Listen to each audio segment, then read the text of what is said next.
всичко това.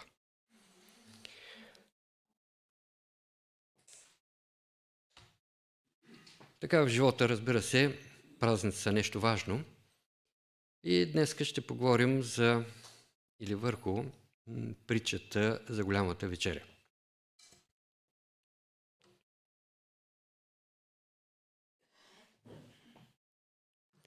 Голямата вечеря или притча за хората, които Бог придоби.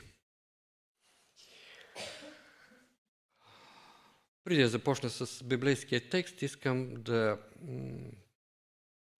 фокусирам нашето внимание с един цитат относно тази притча от книгата Притчи Христови на Елън Уайт, където се казва следното. Сред евреите свещеното празненство бе свързано с всички периоди на национална и религиозна радост. То бе за тях образ на благословенията на вечния живот. Голямото празненство, на което трябваше да седнат с Аврам, Исак и Яков, докато езичниците стоят отвън и гледат с копнеещи очи, това бе тема обсъждана с задоволство. Те се радвали, че нещата ще се случат по този начин. Бог ги бе избрал, те ще са на голямото празненство, останалите отвън така само ще гледат. Христос желаеше да даде един урок на предупреждение и наставление и го унагледи този път чрез притчата за голямата вечеря. Евреите мислеха да запазят за себе си Божиите благословения както за сегашния, така и за бъдещия живот. Понякога искам така да си запазим малко повече благословения лично за себе си, не е изненадващо за нашето естество, човешко естество. Така че те и в древността, и може би и до ден днешен, много от евреите постъпват по същият начин. Тоест не приемаха Божията милост към останалите, или както ги нарича Библията, към езичниците. Чрез притчата Христос показа, че в същото време самите те отхвърляха поканата на благодата, призванието за Божието царство. Една елементарна опасност, как лесно можем да отхвърлим самата покана, докато си мислим, че сме най-привилегированите приели поканата. Ето това бих искал с тази основа да продължим. Иначе, може би на всички ни познатият текст от притчата за голямата вечеря. И така, Лука, 14 глава, Евангелието от Лука, 14 глава, 16 стих, четем: някой си човек даде голяма вечеря и покани мнозина. Определено, въпреки че е притча, ни се представя идеята за голямо, важно тържество, на което са поканени много гости. И в часа на вечерята домакинът изпрати слугата си да рече на поканените: дойдете, понеже всичко вече е готово. А те всички почнаха единодушно да се извиняват.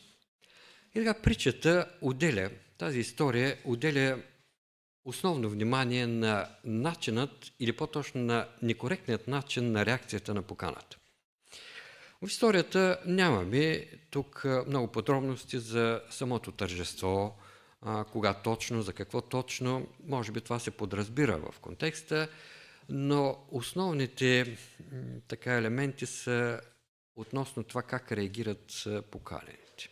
И така всички поканени, започва още в 18 стих това уточнение, че всички от тук нататък, всички поканени, поне в първата част на поканените, започнали да се извиняват.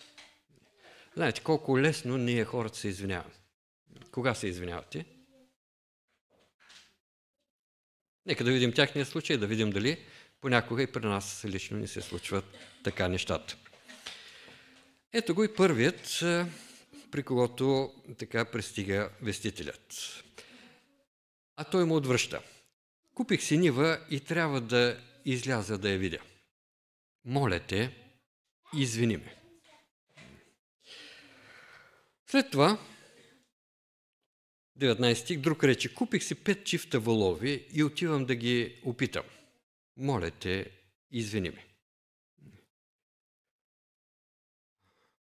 След това пратеникът като че ли съзира по-обнадеждаващи хора, двама млади, които може би не са обременени с имоти, с покупки, изглеждат щастливи, може би те ще приемат. И така той отива до тях, а младият мъж отговаря: ожених се, току-що ще ожених и затова не мога да дойда.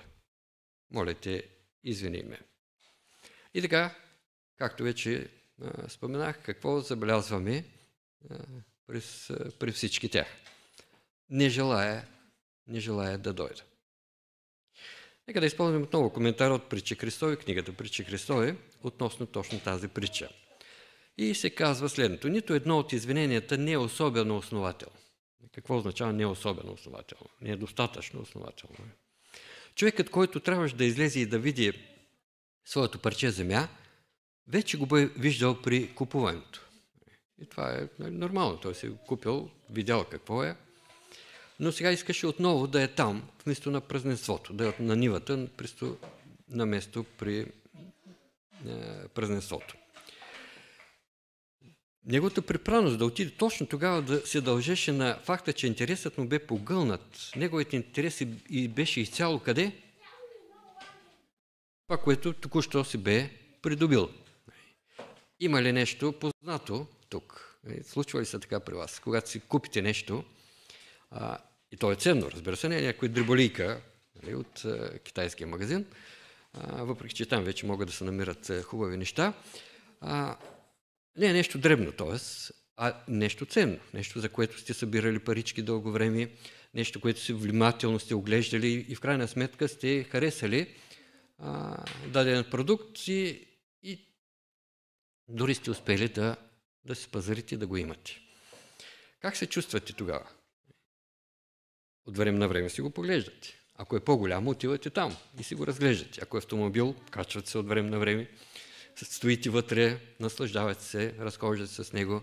Ако е нива, както е този човек, отивате, той не отива да орее, да прави нещо по работа, той отива просто да си я погледа. Човека. Може би нещо подобно и с останалите, както с вловите, така и с невястата, просто им се радват. И от това няма нищо, само по себе си няма нищо лошо, разбира се. Къде е проблемът? Че не е достатъчно основателно. Не е достатъчно основателно. Защо? Изпробването им, чета по-нататък, изпробването им бе само за задоволяване на интереса на един обикновен купувач. Третото извинение също нямаше никакво основание. Едва ли женитбата на въпросният гост би могла да бъде причина достатъчна, за да осуети присъствието на празненството. Неговата жена също би била добре дошла. Така че не е казусът да оставя жена си да отида там. Знаете ли, че такъв проблем няма или въобще не е имало никога. И тъй като това е притча, за повече от нас и иносказанието е ясно. Празненството е покана в Божието царство. Трапезата на това празненство е закланото агне или заслугите на Исус Христос. Огромна привилегия е да бъдеш поканен в Божието царство на такава вече платена от Господаря цена. И ти не отиваш с входен билет, не плащаш нищо. Просто трябва да оцениш достоинството на тази покана, привилегията на тази покана. И, както казах, не знаете ли, че никога не стои този казус? Раздели се с семейството си, за да си в Божието царство. Може би за известно време някой трябва да тръгне напред, но при всички случаи всички са поканени в Божието царство.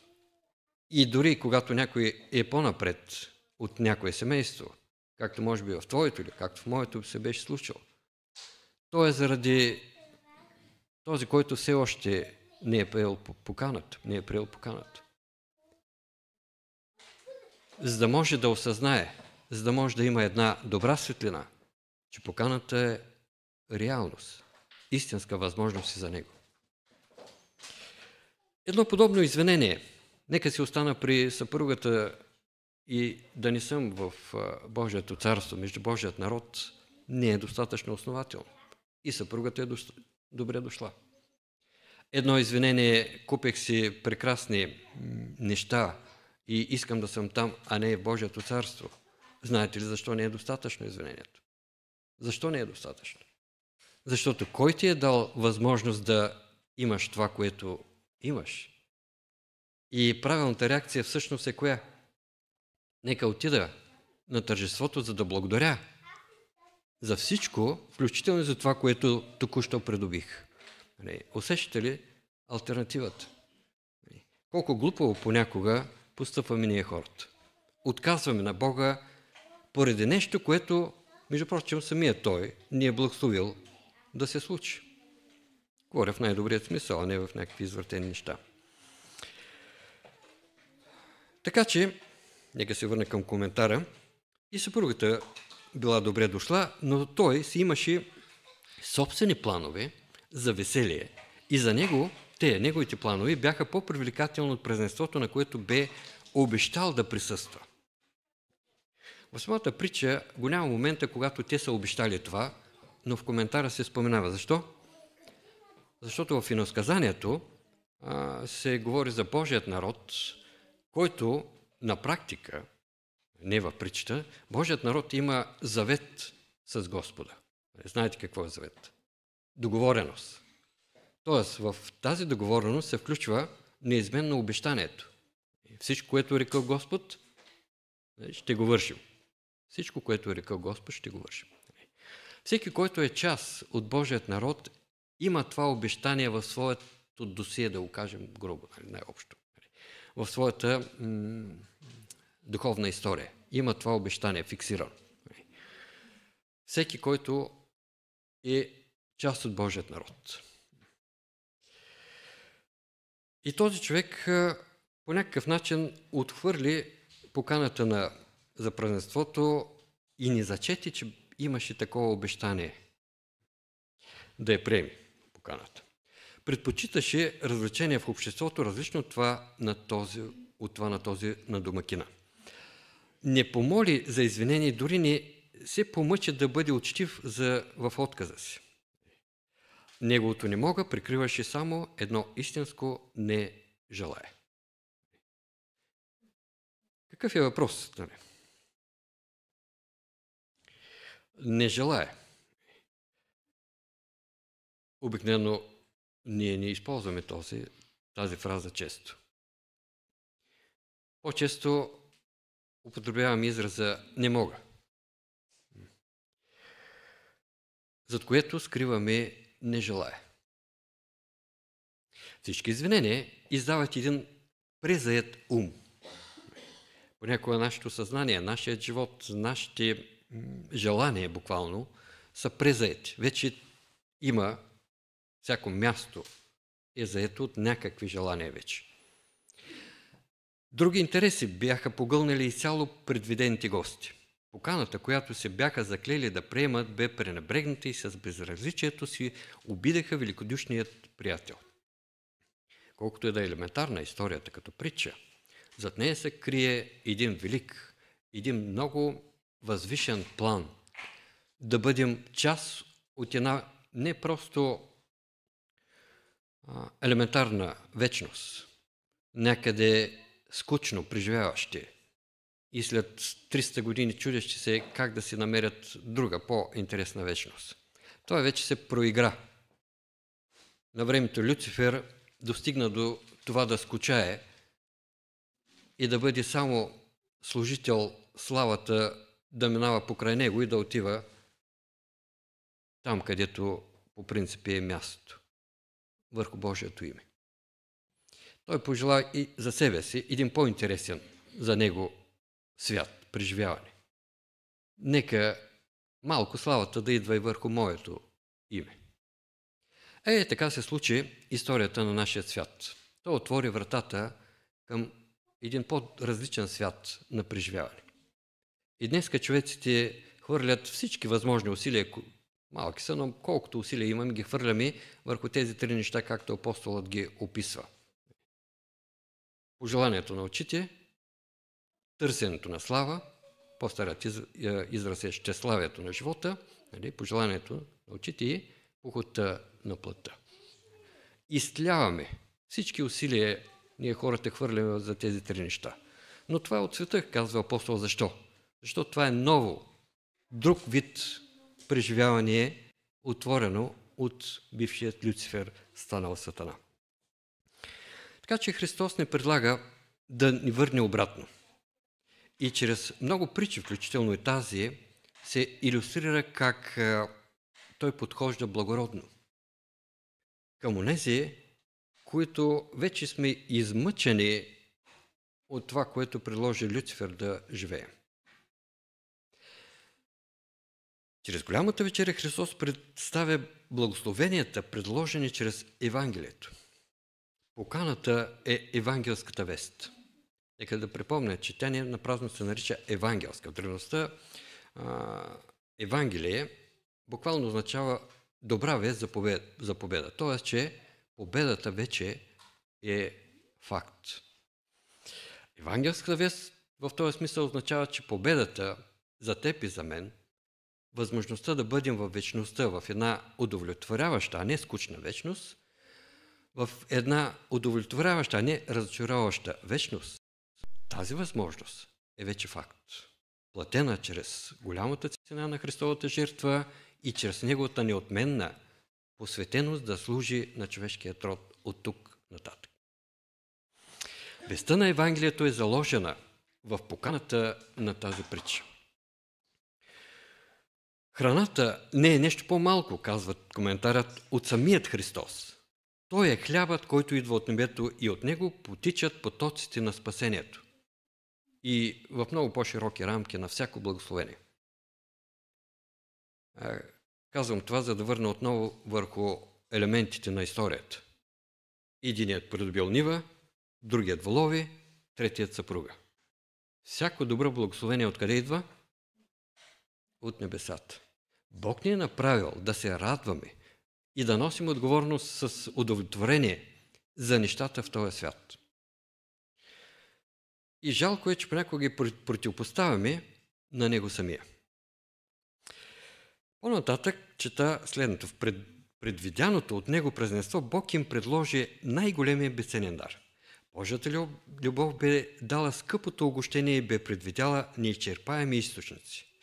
И се цитира Евангелието от Йоан 6 глава 51 стих. Ако иде някой от този хляб, казва Христос, ще живее до века. И така ние по-често се радваме на малките благословения от Бога и понякога за трагедия ги противопоставяме на големите благословения, които Бог би искал да ни даде и тях. Понякога казваме, това е достатъчно, другото не вярвам, че е възможно. Но понякога казваме, това е за което съм се борил, имам предвид малките благословения, и моля те, стой на страна, за да не загубя тези малки, но в моите очи големи благословения. Случва ли се това при теб и при мен? Случва ли се понякога? Ценейки нещо високо, което на практика заслепява очите ни за нещо далеч по-ценно, което Бог би искал да ни подари. И какво бихме сравнили с благословенията на една удовлетворяваща вечност, платена на наистина висока цена? Какво в временния свят бихме класирали, поне да е на съизмеримо до някъде с вечността?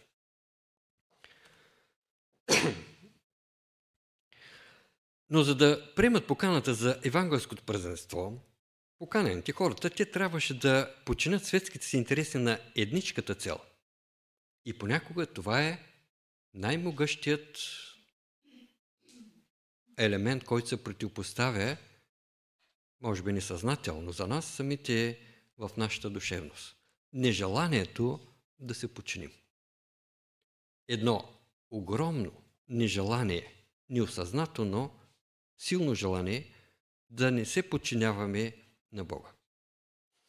Знаете, как един стар анекдот представя проблема в нашето егоистично естество. Давил се някой, обаче, понеже го знаели, че той е много егоистична личност и през целия живот само искал и не щял да поеми да си даде ръката, когато му викал, дай си ръката да ти извадим, дай си. Той не дава, той не е свикнал да дава. Тогава на Спасителя му хрумнала и блестящата мисъл. И вместо да вика, дай си ръката, започва, обърнал нещата и каза, вземи моята ръка. И тогава той взел. Забележете, че в цялата Библия този принцип е заложен, макар и не е толкова описан с тези думи. Как ние, които се страхуваме да си дадем каквото и да е от себе си на Бога, той прави нещата така, че да ги виждаме как наистина се случва. Той всъщност подава и не дава всичко. Въпреки това, често сме объркани, както в тази притча. Това е урокът за всички времена, пише тук. Трябва да следваме Божият агнец, където и да отива той. Пред компанията на земни приятелства трябва да предпочитаме неговото водичество и общението с него, защото те струват много повече. Христос казва, който люби баща или майка повече от мен, в този смисъл, нали? Откъде идва благословението да имаш добри родители, въобще ако ги имаш, нали? Или семейство, или откъде идват? От него. Но ако ги противопоставяме на този, от който ни ги е дал, нали? Това е проблемът. Така че който го прави, който люби баща или майка повече от мене, не е достоен за мене. И така връщаме се отново на Лука, 14 глава, 21 стих. И слугата дойде. След като му отказаха, по този начин, криейки лицемерно нежеланието си зад оправдание, връща се слугата и каза всичко това на господаря си. Тогава стопанинът, разгневен, рече на слугата си. Излез скоро на градските улици и пътеки и доведи тук с сиромасите, недъгавите, слепите и куците. Забележете какви епитети използва тук. Господарят в тази притча. Защо го прави? Защото той е афектиран поради отказа, поради незачитането на тази привилегия, която е оказал към, ако забелязахте в коментарите, се казваше, че това са предвидяните. Притчата фиксира юдейският, еврейският народ, които са предвидяни да получат първи поканата. Разбира се, поканата не е само за тях, но те трябваше да я получат първи. Когато Бог работи, той си има едни особени принципи и тъй като е дух, създавайки духовни същества, според Библията това са същества, които са предназначени най-вече за добри взаимоотношения. Духовност, в Библията е това. Интересно е, че той, когато прави нещо за всички, го прави чрез някой от тях, заради останалите по-напред. Избира някой по-напред, но го прави не защото останалите не ги избира, а заради тях избира някой малко по-напред. Така беше избран или създаден буквално еврейският народ и те бяха предвидяните в този план да получат първи поканата. Тоест, когато дойде трапезата, когато стане факт Христовата жертва, предвидяното беше, нормалното беше кое? Първите да приемат Спасителя. Той идва точно между тях. В този смисъл, в притчата, стопанинът е разгневен, понеже те отказват поканата и предлага развитие. Излез бързо и покани. Тук са наричани сиромасени, дъгави, слепи и куци. Малко пренебрежително звучи, но такава е била реалността, защото евреите са смятали езичниците за недостойни за Божието царство. И така излиза пратеникът и започва да кани описаните недостойни личности. И от тогава до ден днешен, повечето от нас се питаме, защо в църквата има толкова, като че не е тук мястото хората. Неспособни, не виждат достатъчно как стоят нещата. Не могат да вървят в крак с темпото на развитието на историята. Ето го залегнато в притчата на самият Исус. Поканени са слепи, куци, болни, недъгави. И църквата се пълни с недостойни хора в очите на други хора, недостойни.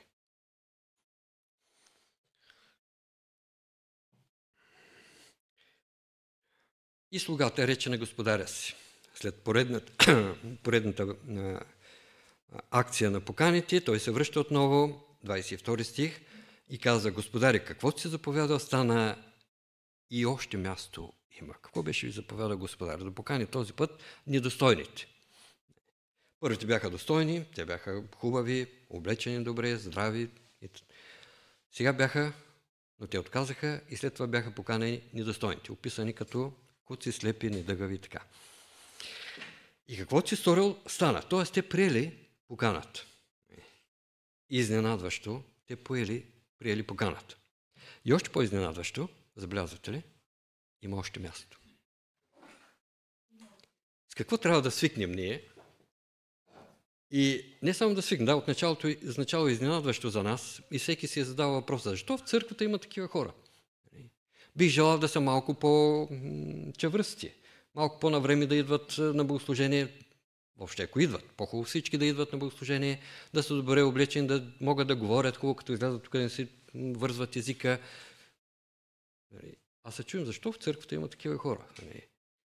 Да, защото ние сме всички от тези недъгави, образно казано, или поне в духовен смисъл, които сме приели поканата.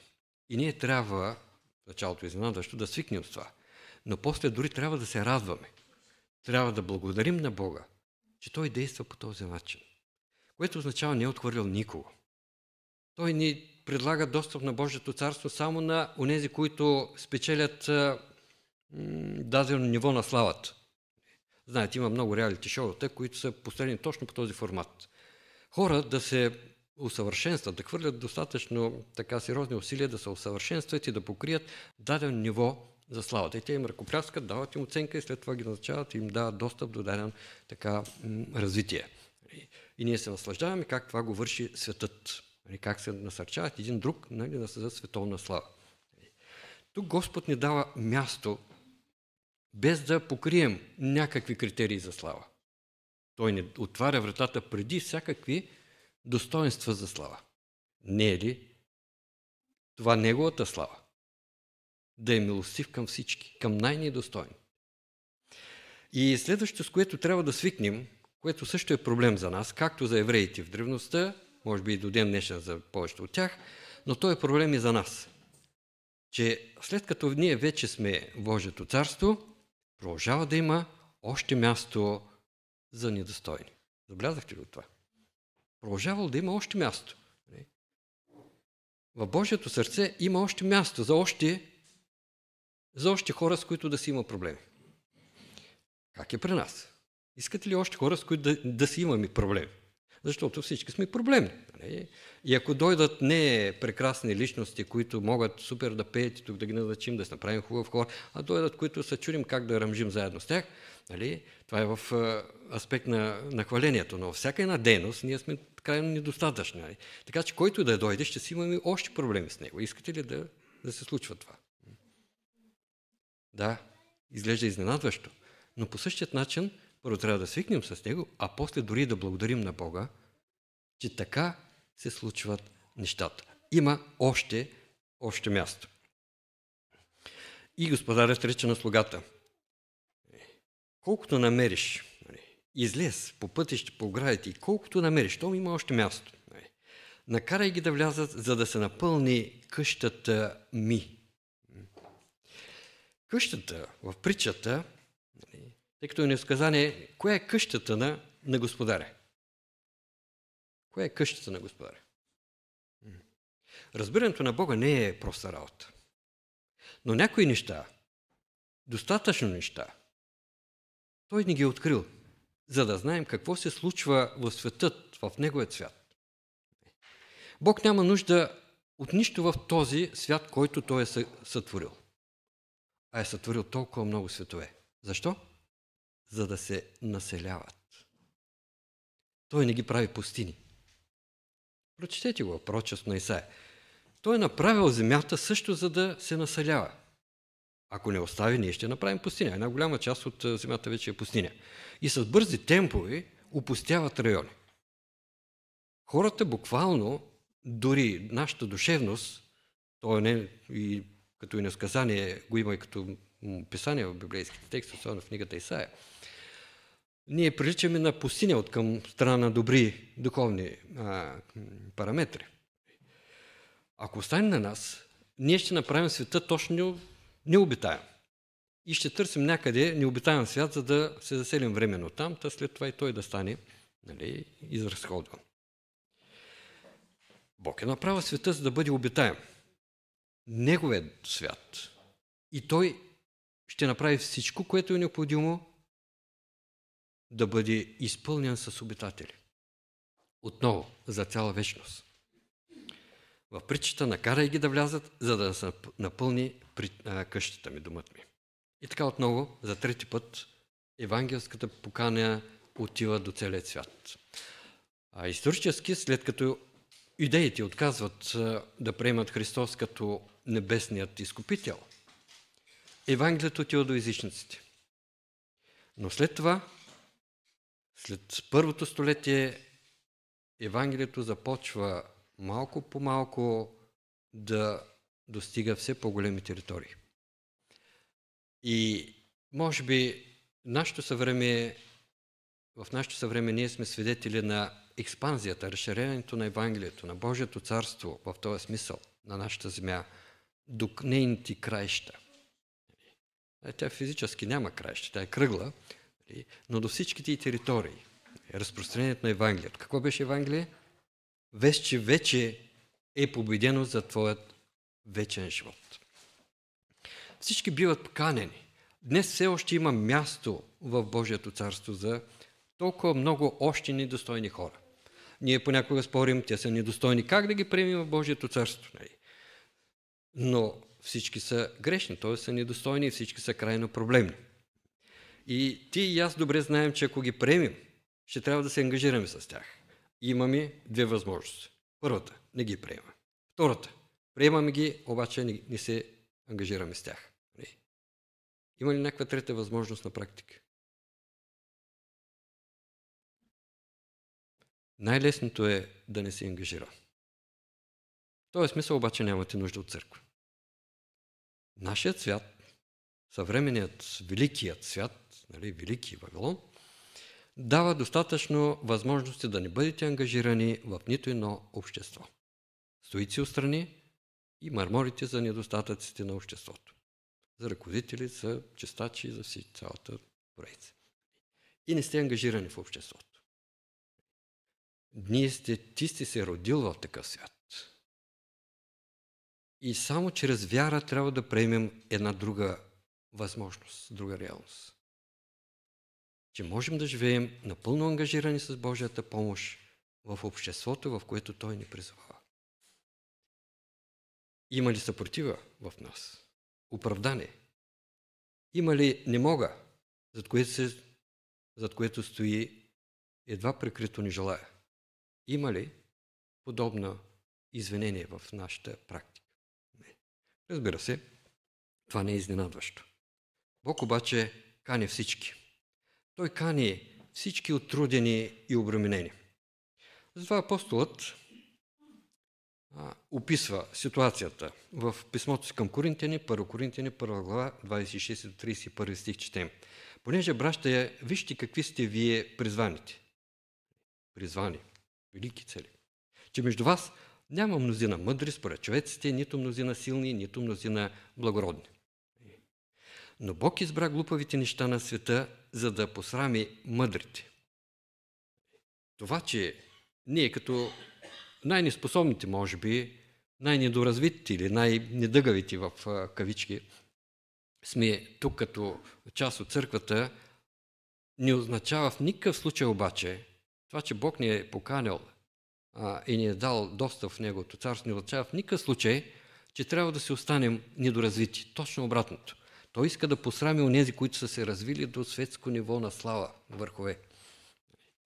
За да посрами мъдрите също Избра Бог немощните неща на света, за да посрами силните. И още долните и презрените неща на света избра Бог. Да, и ония, които ги няма, за да унищожи тия, които ги има. За да не се похвали ни една твар пред Бога. Ето е славата, къде трябва да отива. Никой не може в крайна сметка и не трябва. И ние трябва да влезем в този процес. На едно общество, което да не приема славата върху себе си, а да я прехвърля, въпреки че живеем чрез Божията грижа, чрез Неговата благодат. И въпреки че Той ни дава ни е вкарал в реалният процес на едно израстване, което, като погледнем реално, въобще светската слава нищо не представлява при тези неща. Но това го прави, за да се връща отново славата при Него. А от Него, 30 стих, а от Него сте и вие в Христа Исуса, който стана за нас и мъдрост от Бога, и правда, и освещение, и изкупление. Тъй, защото, както е писано, който се хвали, с Господа да се хвали. И така господарят рече на слугата: излез по оградите, по пътища, намери колкото намериш, покани ги да влязат вътре, за да се напълни къщата ми. 24 стих. Защото ви казвам, че никой от поканените няма да вкуси от вечерята ми. Визирайки първите поканени, които отказаха. Нека да се спрем на този момент. Накарай ги да влязат, за да се напълни къщата ви. Дома на отца ми, вече го докоснахме този момент, има много обиталища. Ако не беше така, аз щях да ви кажа. Ако беше ограничен достъпът, Исус щеше да обясни какви са условията и някои по-святи, според както ние хората разберем за съвършенство, нали, как биха могли да се така класират за входа в Божието царство. Ако беше така, ще да го обяснях, казва Христос. Нали? Но има достатъчно обиталище за всички. И вторият момент. Никой от поканените няма да вкуси от вечерята. Евреи 10 глава, 37-38 стих е записано. Защото още твърде малко време ще дойде той, който има да дойде и не ще се забави. И който е праведен пред мене, ще живее чрез вяра. Чрез тези неща, които не се виждат. Ние виждаме как хората се класират за достоинство, за слава и за всички тези неща. Как се усъвършенстват, нали, в своите способности. Има неща, които няма да ги видите в този свят. Но в Божието Слово ще намерите ръководство за тях. Чрез Божието Слово, т.е. чрез вяра в това Слово, ние ще се развием в една посока, в едни параметри, които не се случват нормално в този свят. Но те се случват за тези, които вярват и са в Божието ръководство. Така че, ако някой е праведен, пред мене ще живее чрез вяра. Но ако се отдръпне назад, ако откаже това ръководство, ако каже, това са измислени неща, ето как хората живеят. Добре, ето идвам тук на църква, но иначе, как да ги кажа, човешките невъзможности са толкова. Ние ще чакаме Господа и при второто пришествие, ето широка врата, всички влизаме вътре. Да, широка е вратата. За всички, за най-недостойните, за да мога след това Господ да посрами онова, което светът смята дори за достойно. Така че ако се отдръпне назад, казва текста, няма да благоволи в него душата ми. Ако Божиите служители, казва коментарът от притчи Христови, с вяра вървят с Него, Той ще предаде сила на тяхната вест. Христос ще извърши незнайни чудеса, ако човечество изпълни поверената му от Бога задача. А ние казваме, то е невъзможно времето. Никой вече няма отворени уши, никой няма разбиране за Евангелието. Тук въпросът е не кой какви уши има. На всички така или иначе са запушени ушите. Въпросът е кой каква уста има за Евангелието, кой какво сърце има за Евангелието. Затъналите в най-груба заблуда игра ще прогледнат и ще заемат място на други с възможности и привилегии, но не оценени от тях. Те ще принадлежат към Божиите избрани, призвани скъпоценни и когато Христос дойде в царството си, те ще стоят най-близо до престола му. Но внимавайте, да не презрете този, който говори. Исус казва, никой от поканите няма да вкуси от вечерята ми. Те бяха отвърли поканата и никой от тях нямаше да бъде поканян отново. Звучи ли ви това сериозно? Отхвърли сериозно поканата повече нямаше да им бъде дадена. Като не признаха Христос, евреите закровиха сърцата си и се продадаха под властта на Сатана. Защо нямаше да получат отново покана? Защото по този начин приели друга покана една.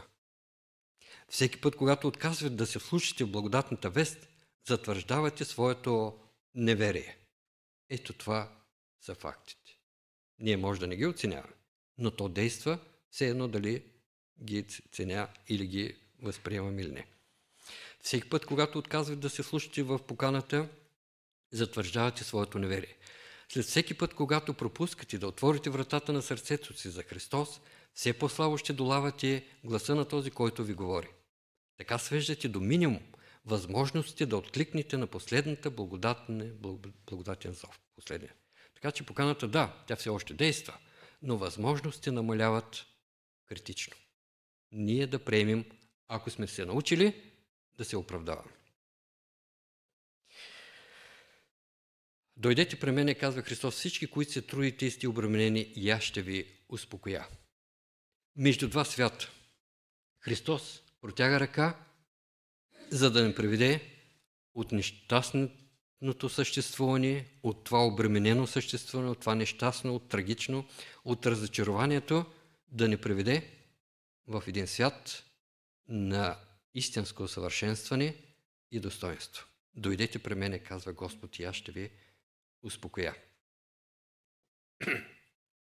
Апостол Петър каза, вие обаче сте избран род и царско свещенство. Царско свещенство. Ние сме избрани да бъдем активни, отговорни единици, личности в един съвършен свят. Бог ни е придобил. Ние нямаме достоинство това, но Бог ни е придобил и нашето достоинство е именно в отклика ни, в това, че сме приели връзката си с Него. Той ни придоби и ни призва от тъмнината в своята чудесна светлина.